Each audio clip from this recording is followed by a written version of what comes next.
Hey guys, it's me, Liv. Welcome to another hop that I'm participating in. This is the Mixed Media Madness hop. So I bet you knew that I was going to absolutely love participating in this one and was so looking forward to it. Now I'm going to be going ahead and doing ATC cards using a number of products here. So when I do mixed media, sometimes I plan it out, sometimes I don't, but today I do kind of have it planned out because I'm also using this particular project. I'm going to also use in a challenge that I wanted to participate in, so I had to keep that color scheme in mind. So my favorite powders when I do mixed media, I am definitely in love with Linda Gang's. They are some of my favorite. Do I have other ones? I do, but I really do love Linda Gang's. So again, this was part of the color scheme that I was going for. I do have some embellishment mousse out because I do love this color. I want just a cream just to balance things out. I have a white, since I do tend to spackle, so that is this Delusions ink spray. I got gesso, heavy gesso white. I might use these, so I have them out just in case. These are mini art stones. And I just have some various pieces of chipboard that I had in my stash for a while, and these butterflies. So I am going to go ahead and use all of these. To glue it down, I'm just using some heavy gloss gel to get it all glued down. If I know I'm going to do a lot of heavy layers, I tend to put gesso on first, and I accidentally put on another color as I was using a brush that wasn't fully cleaned, but that's okay. I'm pretty sure it's going to get all covered over. First starting with the Linda Gang's Magical Shakers, which is the Bavarian Blue and the Oktoberfest Orange. And then I'm going to move on to Rudolph Nose Red and Time Travel Teal. Now I'm just going to dry it off a little bit with my tea tool, and then I'm going to be moving on to adding a few little white speckles that I usually like to do in most of my projects. It's either going to be white or black that I like to splatter on when I do my splatters. So now that it's all done, I'm going to move on to the center pieces that I have here.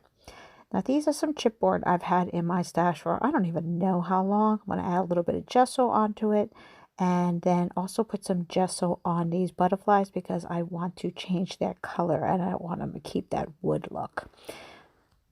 Again, going to go ahead and dry them off with my heat tool and start using some of my powders directly onto those centers. So I'm going to start with that Oktoberfest Orange and then move on to some Time Travel Teal here onto the projects as well as to the butterflies. I'm going to spray it with my bottle. Now it looks like when I did this project, I wasn't fully dry with my gesso layer, so it did start to get muddy. So don't worry, I'm going to figure out a way to fix this because I am so deep into this project now, I don't want to start all over again. So the first thing I tried to do to salvage it was add some of that Nouveau Mousse that I had showed you in the beginning, but that wasn't really doing it. It was just making all the colors disappear, which is not what I wanted to do.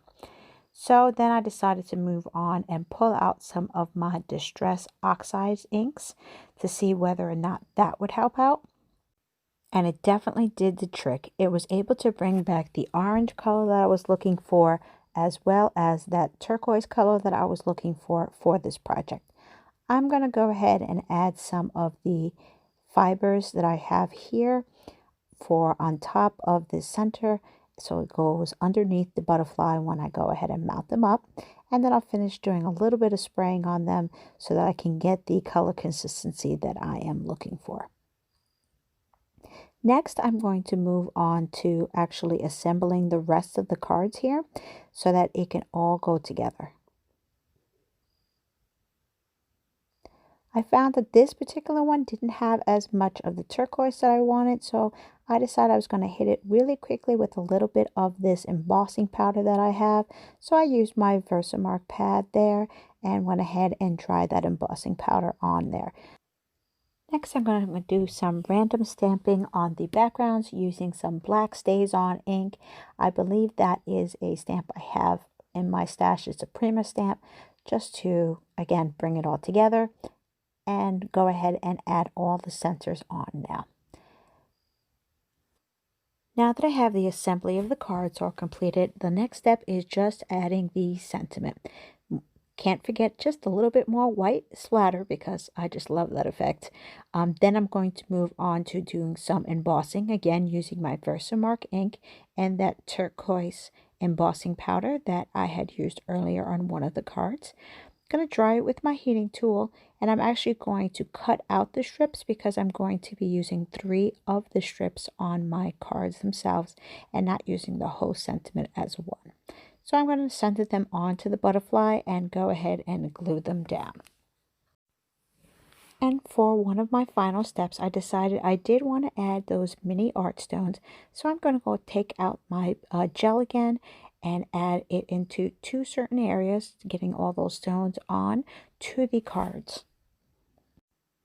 Now, because I did this original project on some watercolor paper, it's not really super sturdy. So I'm just using some cardboard boxes that I have in my stash. You can see, Do Love Me, my Amazon Prime.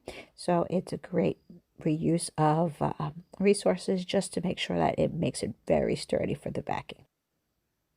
And one final touch, I didn't feel that I had enough of the red, so I went ahead and took out one of my metallic waxes, added just some more hints of bright red on the final cards, and now my project is done. As this is a hop, please be sure to like, comment, and subscribe to all the participants who have also taken their time to show you how they do one of their cool mixed media projects. Thank you guys so much for taking the time to watch along with me. And thank you to Handmade Happiness for allowing me to hop along with you guys. Have a great night. Thank you so much for watching. See